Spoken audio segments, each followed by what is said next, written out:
어제 2심 선고 전에 이 대표가 오전에 최고위 하면서 탄핵 심판 선고기를 정하지 않는 헌법재판소에 대해서 맹비난을 했었거든요. 네. 이게 뭐 헌정 질서에 대한 위협이다. 그 뭐가 그리 어렵냐 이런 얘기를 하면서 빨리 선고를 해라라고 얘기를 했는데 이 대표는 사실 본인의 재판을 여러 가지 수법을 통해서 회피한 것으로도 많이 알려져 있잖아요. 그런 사람이 이제 탄핵 선고에 대해서는 또 이렇게 또 얘기를 하는 게 맞느냐 뭐 이런 얘기가 나오는 것 같아요. 저는 이재명 대표의 속내를 잘 모르겠어요. 예. 지금 마흔역 임명을 계속 푸시하면서 네. 최상목 권한대행 탄핵하겠다고 했다가 이제 안 되니까 한덕수 권한대행도 재탄핵을 하겠다라고 하는 것은 어떻게든 이 선고를 미루면서 예. 마흔역 임명을 계속 압박하겠다라는 생각을 민주당은 가지고 있는 것 같고요. 네. 저는 문영배 권한대행도 거기에 발맞춰 주고 있다고 생각합니다. 그러면서 뒤로는 신속하게 선고하라고 계속 이야기를 하는데 이 신속하게라고 하는 것을 국민님께서 잘 보셔야 되는 게 어제 법사위에서도 무슨 결의안 채택했습니다. 예. 그런데 기일 지정 촉구. 예, 네. 기일 지정 촉구인데 거기에 뭐가 빠져 있냐면 파면입니다. 그 결의안을 보면 처음부터 끝까지 전부 다 이래서 파면을 선고해야 되기 때문에 빨리 선고하라는 겁니다. 그러니까 이재명 대표가 신속하게 선고해라, 신속하게 선고해라라고 하는 그 앞에는 두 자가 빠져 있습니다. 파면. 파면 선고를 빨리 해라. 신속 파면이네요, 그냥. 근데 신속 파면해라. 그런데 그게 아닐 거면 문영배 권한대행은 네. 잠깐만 기다리고 있어라. 우리가 마흔역 임명을 계속 어떻게든 압박해 볼 테니 당신은 우리는 이렇게 신속하게 선고하라고 촉구하는 척하고 있을 테니 당신은 버티고 있어라. 당신 퇴임하기 전까지 어떻게든 우리가 마흔역 임명을 압박해 볼 테니까 무슨 수단과 방법을 써서라도 해볼 테니까 예. 잠깐 기다리고 있어라. 네. 그러면서 신속 선고 이렇게 이야기하지만 진짜 신속하게 탄핵 기각되면 안 되기 때문에 항상 그 앞에는 파면이라는 두 글자가 전제되어 있습니다. 예. 뭐 사실상 그냥 선고기일 지정 촉구처럼 보이나 결론을 그냥 정해놓고 그 결론대로 내라 뭐 이런 거잖아요. 이 대표가 어제 재판 직후에 이런 얘기를 했는데 본인을 잡으려고 썼던 그 역량을 뭐 산불 예방이나 국민 삶 개선에 썼다면 얼마나 좋았겠냐 이런 얘기를 했어요. 근데 이런 얘기를 하려면 이제 민주당도 좀 국정 운영에 좀 협조를 했다거나 뭐 이랬어야 됐을 텐데. 아니 그 지금 재난이 발생해서 뭐 정부와 여당이 어쨌든 그걸 수습하고 해결하기 위해서 뭐 특위도 구성하고 지금 여러 가지 노력을 하고 있는데 예. 지난 예산심사 때 재난 관련된 예비비 2조 원을 자기들 마음대로 삭감해버린 게 민주당 아닙니까? 그리고 재난 대비 예산이요? 예. 예. 그다음에 대통령, 총리 탄핵해서 이런 재난 관련된 컨트롤 타워도 없어졌고 지금 행안부 장관도 공석이고 이렇게 아니 재난 관련된 컨트롤 타워인 대통령, 국무총리, 행안부 장관 이 모든 자리를 공석으로 만들고 사실상 무정부 상태를 만든 게 예. 민주당인데 지금 와가지고 이재명 대표가 그런 이야기를 하면서 더군다나 예산까지 다 민주당이 삭감해버리고 지금 그런 이야기를 한다고 하는 것은 정말 이걸 뭐 이렇게 유체이탈 화법이라고 늘 쓰는 표현으로 해야 되는 건지 예. 아니면 화성인이 잠깐 와서 민주당 대표를 한다고 해야 되는 건지 자아분열 뭐 이런 거 뭐 도대체 뭐라고 표현해야 될지 잘 모르겠습니다. 예, 알겠습니다. 대통령 탄핵 심판 선고가 어쨌든 여당 입장에서도 결과도 그렇고 기일도 그렇고 조금 뭐 잡히긴 잡혀야 될 거니까요. 여러 가지 좀 내용들에 대한 전망을 하실 것 같은데 일단 4월로 넘어갈 것 같기는 해요. 근데 헌재에서 왜 이렇게 좀 기일도 못 잡고 있다고 보시나요? 이재명 대표 선거가 어제 있었습니다. 예. 그리고 지금 곧 보궐선거가 있습니다.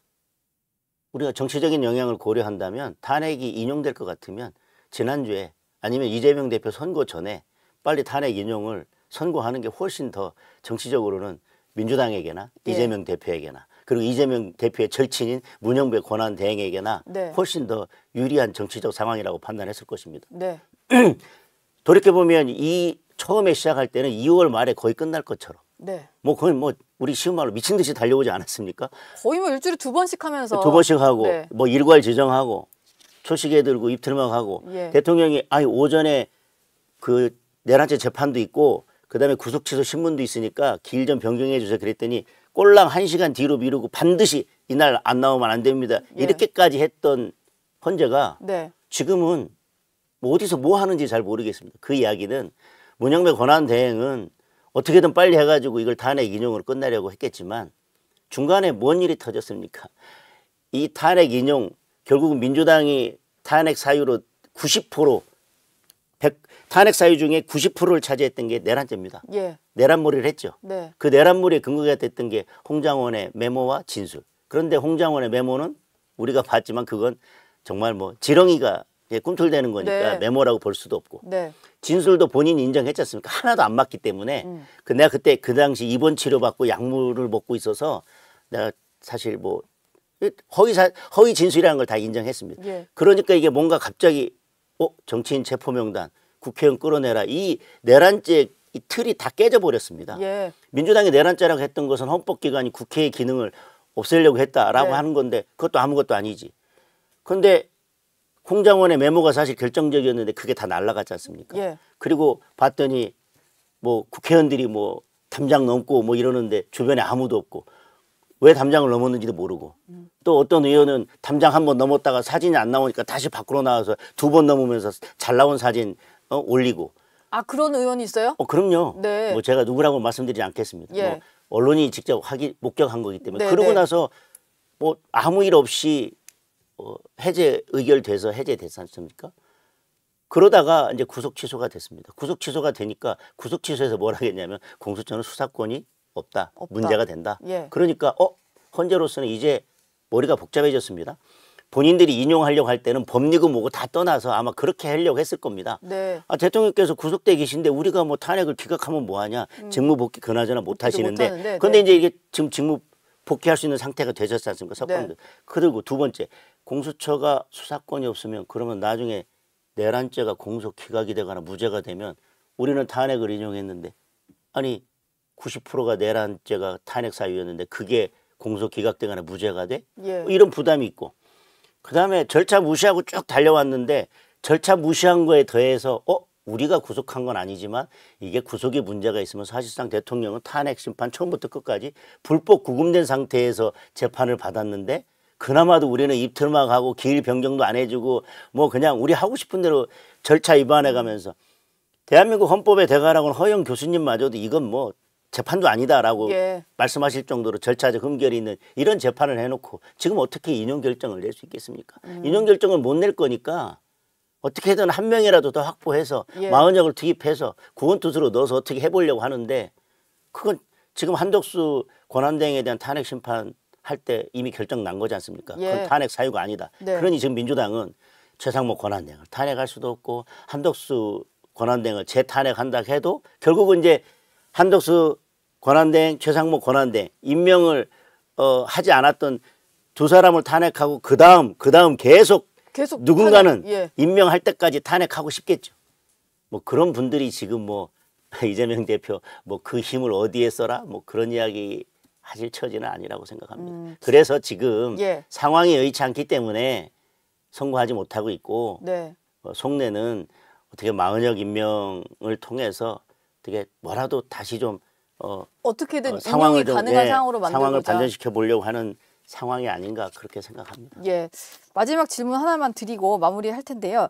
민주당에서 이현주 의원이 계속해서 이제 대통령의 어떤 선거가 지연이 되니까 뭐 국회의원은 총사퇴하고 재선거를 치르자 뭐 이런 주장도 했고요. 또 김용민 의원 같은 경우는 뭐 개인 의견이라고는 하는데 대통령이 파면될 경우에는 대선과 총선을 동시에 실시할 수도 있다 뭐 이런 얘기를 했어요. 뭐 저는 파면 가능성은 없다고 보기 때문에 예. 김용민 의원의 발언에 대해서는 뭐 가능성은 일축을 합니다. 네. 왜냐하면 뭐 저는 뭐 탄핵은 반드시 기각될 기각될 거라고 보기 보셔서. 때문에 가능성은 없지만 김용민 의원의 전제대로 따른다면 제발 좀 그렇게 해주셨으면 좋겠고 제발 좀. 이현주 의원님의 발언도 제발 좀 그렇게 해주셨으면 좋겠어요. 예. 지금 저희 당 의원님 중에서도 우리 국민의힘 의원들이 총사퇴하자. 네. 그래서 의회를 해산시키자라고 하지만 법적으로는 국민의힘 의원들만 총사퇴해서는 해산이 되지 않습니다.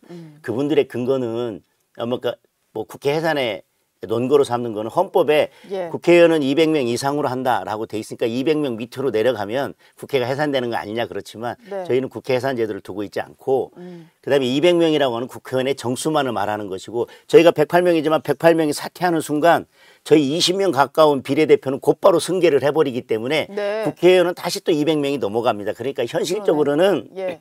국민의힘 의원 108명만 사퇴를 해서는 국회 해산 아니면 뭐 다시 재선거 예. 이제 총선을 다시 안 치르는 되는 일은 거군요. 안 됩니다. 보궐선거만 있을 뿐이지. 예. 그런데 이현주 의원처럼 민주당 의원이나 국민의힘 의원이나 아니면 뭐 다른 이 300명이 총사퇴를 한다면 예. 그때는 뭐 전체 선거를 다시 치러야 되고 네. 김영민 뭐 의원처럼 뭐 총선 대선 뭐 지방선거도 뭐든 동시 우리가 치르자. 비용을 아끼기 위해서 네. 뭐 치르자라고 한다면 그거야 우리가 건전한 뭐 제안이기 때문에 언젠가 우리가 개헌을 하면서 그런 것들을 시기를 맞춘다면 예. 그럴 수도 있겠지만 대통령의 파면을 전제로 그렇게 이야기하는 것은 저는 뭐 가능성은 없다. 지금 이현주 의원이나 지금 김용민 의원이 그렇게 발언하는 것은 헌재를 향해서 우리가 뭔가 좀 새로운 정치 개혁을 위해서 새로운 국면을 만들기 위해서 뭔가 대통령의 파면이 필요하니까 제발 좀 빨리 파면을 해달라라는 취지의 저는 발언이라고 생각하고 진정성도 없지만 가능성도 없는 이야기입니다. 다만 네. 어떤 상황이 되든 우리가 정말 정치개혁을 하고 국민들께 새로운 정치를 보여주기 위해서 총사퇴가 필요할 시기가 있다면 네. 또는 우리가 개헌을 통해서 뭔가 총선과 지방선거 대선의 시기를 맞출 수 있는 그런 기회가 온다면 네. 정말 그 발언하신 그대로 지켜주시고 진정성 있게 예. 행동해 주셨으면 좋겠습니다. 네, 알겠습니다. 지금까지 장동혁 국민의힘 의원과 함께했습니다. 고맙습니다. 감사합니다.